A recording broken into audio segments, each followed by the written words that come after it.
Hey, targeted individuals. I know it's been a minute, but I wanted to bring this quick video. This is something that I've just got to talk about. And so, what am I going to talk about today that led me to do this video? Is that narcissistic gang stalking is a mental illness. It's got to be a mental illness. And I know that a lot of people would disagree with me that it's not a mental illness, but let me explain to you the differences and why I say what I said.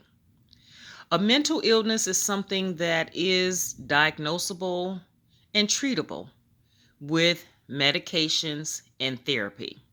So that's a normal, mental illness. Narcissistic gang stalking, the reason why I say that it is a mental illness, and I know that medical professionals say that there is no cure for narcissism, and there isn't. A narcissist can go to therapy, counseling, life coaching, and they're not going to change. It's a game to them to go through this. But here's the reason why I say that it is a mental illness. Because, my friend, how could you do the things that you do to people, the evil, dirty, underhanded, treacherous things that these narcissistic gang stalkers do? How could they do these things? How could anyone do these things and be considered in their right mind? So that is the reason why I say it is a mental illness. It is a mental illness in which there is no cure. It is a mental illness that's fueled by demonic activity. Narcissistic gang stalkers, the reason why there is no cure, really what they need is an exorcism, because it's fueled by the demons that reside inside of them. And you know what? Most of the time with narcissistic gang stalkers, they have other known mental illnesses that come along with this narcissistic gang stalking, that comes along with these, those behaviors. For instance, most narcissistic gang stalkers, they are riddled with, sometimes several undiagnosed or diagnosed mental illness, such as anxiety, depression, paranoia, schizophrenia. Those are some of obsessive compulsive disorders. Those are some of the things that are marked diagnosable mental illnesses that come along with and coincide with narcissistic gang stalking. These people, there's something not right in their head to sit down and to daily plot these actions to sabotage or destroy or bring to a person's demise. If that's all that you get up every day, or to use people or to manipulate or to lie and to deceive your way through life, if that's all you have on your mind from day to day when you get up, if that's all you have, if that's what drives you every day to get out of the bed, who can you manipulate? Who can you deceive? Who can you sabotage? Who can you destroy? There's something not right with you in the head, because normal people don't function like that. Normal people don't do these things. I really question the sanity of narcissistic gang stalkers. And believe me, if you get tied up with these people, if you don't untie yourself from them, if you don't stay away from them and get them out of your life, they will try to drive you insane. If you take a look at my community posts, I've been doing a lot of community posts instead of videos. On my community posts, I gave a very inclusive definition of what narcissistic gang stalking is. And what it ends up being, all of it is psychological. It's psychological warfare.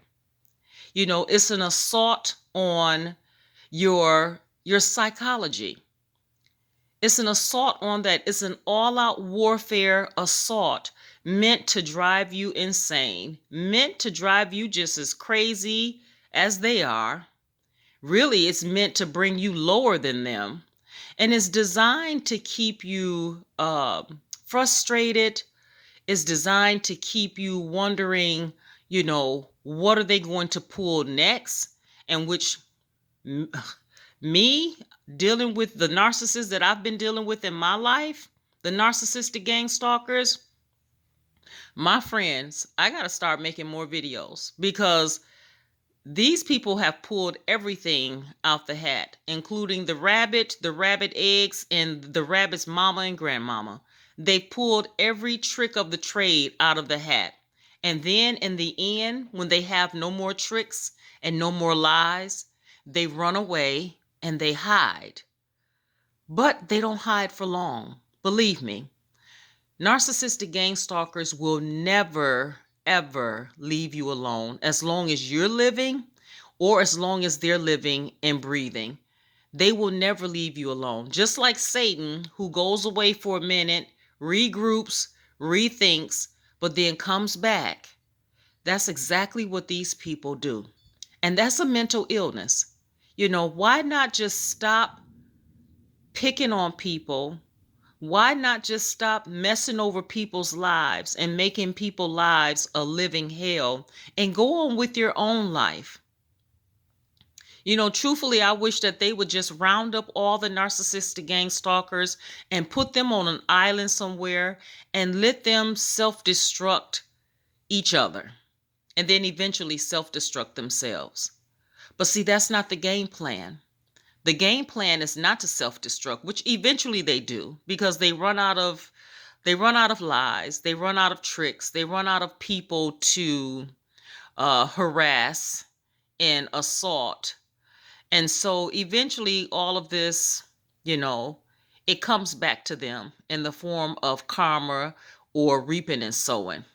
So they get theirs in the end. You may not see it, but they're getting theirs. But I just had to come on here and talk about that today. That narcissistic gang stalking, it's got to be, a form of mental illness.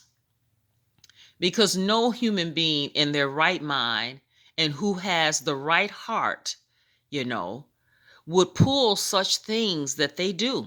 And they don't care who they hurt. They don't care who they bring down. They'll bring down their family, they'll bring down their co-workers, they'll bring down their friends, and they definitely bring down their lovers, their significant others, and their spouses. They're good at that. And oh my goodness, talk about going to court with one of these. Oh my goodness, I better watch my tongue. Talk about going to court with one of these fools. You're in for a ride, the ride of your life. You think that Cedar Point has rides, but going to court with a narcissistic gang stalker, you're in for the ride of your life. They're going to do everything. When they can't charm their way, when they can't lie, when they can't manipulate, when they can't deceive, when they run out of all the tricks of the trade, then guess what they do? Guess what they do? They resort to pretending like they don't remember.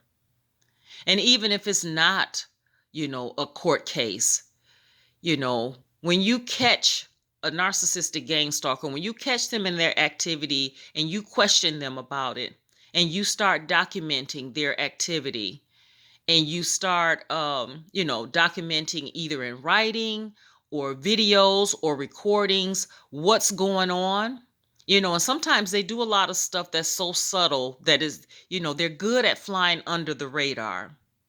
But eventually, after they get comfortable with flying under the radar, they're going to come above the radar. And they're going to start doing things that, hey, if you're watchful, you can catch it and you can document it. As I can, what I want to tell you is that whenever you're interacting with a narcissistic gang stalker, always document everything. Because just like in the court of law, everything you say, everything you do, it can and will be used against you at some point in time later in life. But that's all I had to say for today. Yes, narcissistic gang stalking is a mental illness. It doesn't fall up under the traditional mental illnesses, but to have a heart that black and to have a mind that's treacherous and evil, then there's got to be something wrong. And so yes, for me, I would classify narcissistic gang stalking as a form of mental illness, not the traditional form of mental illness, but it's a mental illness in which there is no cure and is fueled by demonic activity. All right, that's all I have for now. Take care.